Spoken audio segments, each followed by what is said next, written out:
আসসালামু আলাইকুম। প্রত্যাশা একাডেমির পক্ষ থেকে স্বাগত জানাচ্ছি। আমি আব্দুর রহমান।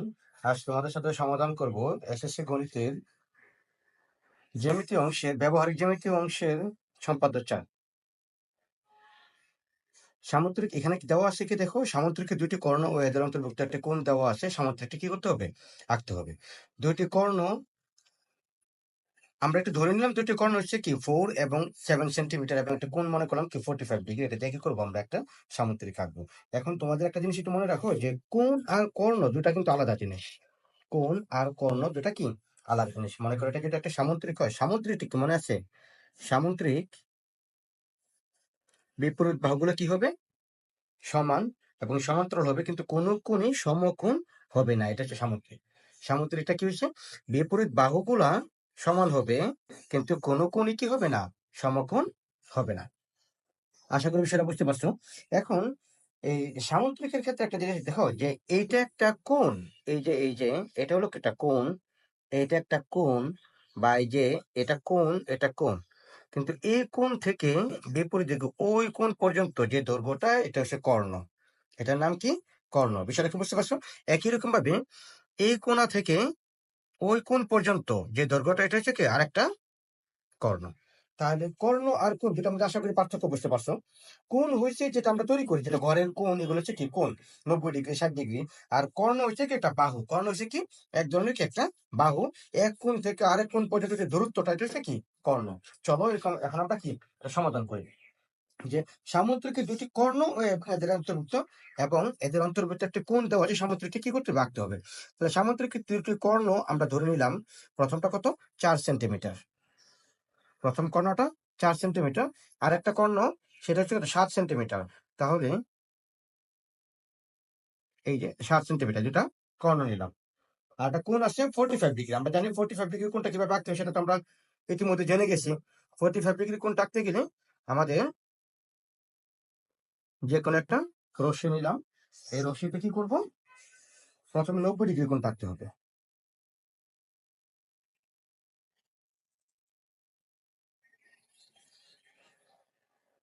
যে কোনো একটা ব্যাসার্ধ নিয়ে একটা বৃত্তচাপ আঁকলাম। এই একই ব্যাসার্ধ বা একই পরিমাপ নিয়ে আবার উপরে, আবার যেখানে কাটছি সেখানে যাও, সেখানে গিয়ে আবার ধরে তারপর আবার আরেকটা বৃত্তচাপ এদিকে দেওয়ার পরে দেখো, এই যে একই জায়গা থেকে, এই যে এই জায়গা থেকেই আবার কি করলাম, এই অংশে একটা, আবার এই জায়গা থেকে এই অংশে একটা। আশা করি বুঝতে পারছো। আর এখন ওই যে ছেদবিন্দু যেটা আছে, এই ছেদবিন্দু আর এই যে এটা যোগ করে দিলাম। যোগ করে দেওয়ার ফলে এটা কি হচ্ছে 90 ডিগ্রি। আমরা কি করতে পারি? যে কোনো একটা ব্যাসার্ধ নিয়ে কি করতে পারি? আঁকতে পারি। তবে আমি কি এই যে মুখের ব্যাসার্ধটা যেটা আছে, এটার ব্যাসার্ধ দিয়ে আঁকি, তাহলে এটা সুবিধা হয় বেশি আর কি। এই অংশটুকুই আবার এখান থেকে কাটলাম, এই যে এই দাগটা দিলাম। একই রকম ভাবে এই যে এই জায়গা থেকে দেখো, এই জায়গা থেকে আরেকটা দাগ দিলাম, কেটে ফেলো।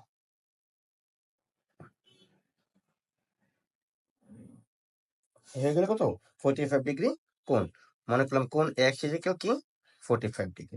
এটা হচ্ছে একটা এ বাহু, বি বাহু। আমরা বাহু দুটোকে কি করে সমদ্বিখণ্ডিত করে নিই। বাহুকে সমদ্বিখণ্ডিত করার নিয়মটা কি জানো? যে যে কোনো একটা অর্ধেকের থেকে বেশি ব্যাসার্ধ, দেখো এই যে একটা পুরো বাহুটা সেই পর্যন্ত, আমি অর্ধেকের থেকে বেশি ব্যাসার্ধ নিলাম, নিয়ে উপরে একটা দাগ দিলাম, বৃত্তচাপ আঁকলাম, নিচে একটা বৃত্তচাপ একই পরিমাপে, এই যে এখান থেকে যে মাপে কাটলাম সেই একই পরিমাপে আবার কি করব, উল্টা দিকে এই প্রান্ত বিন্দু থেকে আবার একটা বৃত্তচাপ, উপর একটা বৃত্তচাপ। বৃত্তচাপ যেখানে ছেদ হয়েছে সেই ছেদবিন্দু বরাবর এই যে এই অংশটুকু এবং এই অংশটুকু ধরো। ধরার পরে জাস্ট যে পুরোটা দেওয়ার দরকার নেই, এই অংশটুকুতে কি করো, এটা মার্ক করে রাখো। এটাই কি এই এ বাহুটা সমদ্বিখণ্ডিত হয়ে গেছে, মানে কি এই পাশে এবং ওই পাশে দুই পাশে কি সমান হয়ে গেছে। একই রকম ভাবে বি বাহুটাকে আমরা সমদ্বিখণ্ডিত করি। বি বাহুটাকে সমদ্বিখণ্ডিত করতে গেলে একই রকম অর্ধেকের থেকে বেশি ব্যাসার্ধ, দেখো অর্ধেক থেকে বেশি নিলাম, উপরে একটা বৃত্তচাপ, নিচে একটা বৃত্তচাপ। একই রকম ভাবে সে একই পরিমাপে, এটা যদি পরিমাপটা যদি তুমি উল্টাপাল্টা করে ফেলো বা বৃদ্ধি পায় বা আরো ছোট হয়ে যায়, তখন কিন্তু সমদ্বিখণ্ডিত আর হবে না। ঠিক আছে? সেই জন্য এটা একটু মাথায় রাখবা যে সমদ্বিখণ্ডিত করতে গেলে উভয় পাশে একই মাপে, একই মাপের বৃত্তচাপ দিয়ে কি করতে হবে? আমাদের বৃত্তচাপ আঁকতে হবে। এই হলো কি বিবাহটাকে সমদ্বিখণ্ডিত করে ফেলাম আমরা। আশা করি এই অংশটুকু বুঝতে পারছো। এখন আমরা কি করি, এই সামুদ্রিকটা এঁকে ফেলি। যে কোনো একটা রশ্মি নিলাম,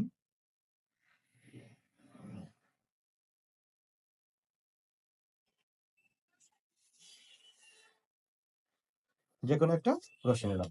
এই রশ্মি থেকে এ এর সমান করে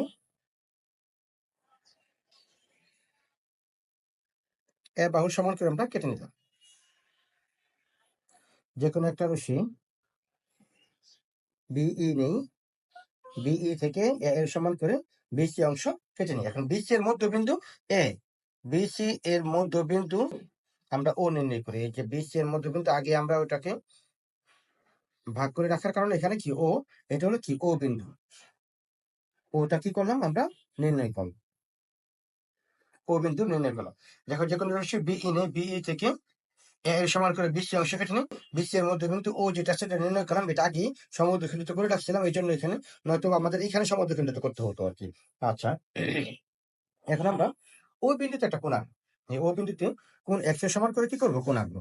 কোণ এক্স এর সমান করে কোণ আঁকতে গেলে আমরা প্রথমে এই যে বাহুটার পরিমাপ করে নিচ্ছি। এই দেখো, এই যে এই মাপে নিব, এই মাপে নেওয়ার পরে এটা সমান করে কি করবো, এখানে কেটে নিলাম।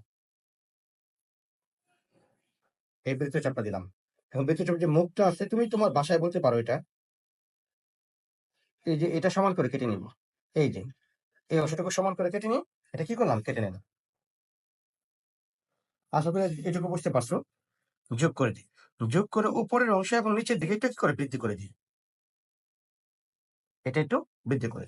বুঝতে পারছো বিষয়টা? আচ্ছা তুমি দেখো, এখন যে করে আছে ও বিন্দুতে কোণ এক্স এর সমান করে কোণ বি ও, এবং একটা নাম দিয়ে দেবো এখানে বি ও পি নির্ণয় করি। এটা নাম দিলাম কি, বি ও পি নির্ণয়। এই অংশটুকু যদি বুঝতে পারো তাহলে সামনে দিকে আগাচ্ছি আমরা। এখন দেখো ওপি কে, ওপি এর বিপরীত রশ্মি কি করলাম আমরা, এই ও কিউব বর্ধিত করে দিচ্ছিলাম একই সাথে। এখন আমরা এই দেখো যে এর আগে বি বাহুটাকে যে সমদ্বিখণ্ডিত করে রাখছিলাম, সে হাফ বি এর মাপ নেই, হাফ বি দেখো এই যে এই হাফ বি এর মাপ নিয়ে পরিমাপ করে উপরে কেটে নাও, একই পরিমাপে ঘুরাইয়া এই নিচে কি করো, কেটে নাও। এখন কি করি আমরা দেখো, এটা কি যে পরিমাপটা কাটছে সেখানে কি করি আমরা একটা নাম দিয়ে দিই, এটা বি। আচ্ছা, যেহেতু এটা বি দিচ্ছি তাহলে এটা নাম দিয়ে দিই আমরা এ, এটা হলো এ বিন্দু। আর এটা দিলাম কি আমরা সি দিচ্ছি, তাহলে বাকি আছে কি এটা ডি বিন্দু। তাহলে আমরা এখন কি করি, এই যে এই অংশটুকু এই যে বি এ যোগ করে নিই, বি এ যোগ করলাম। একই রকম ভাবে আবার এ সিটা যোগ করে নিলাম, একই রকম ভাবে আবার বি সি এবং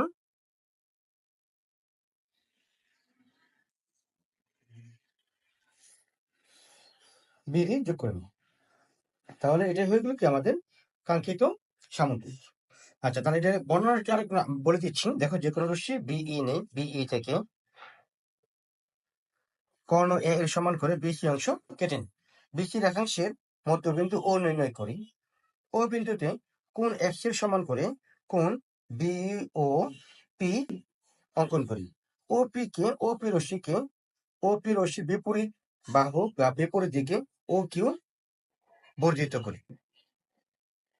এখন ও পি এবং ও কিউ থেকে হাফ বি এর সমান করে ও এ এবং ও ডি অংশ কেটে নিই। এখন A B, A C, B D, C D যোগ করি। তাহলে এ বি সি ডি কি উদ্দিষ্ট সামান্তরিক। আশা করি বুঝতে পারছো।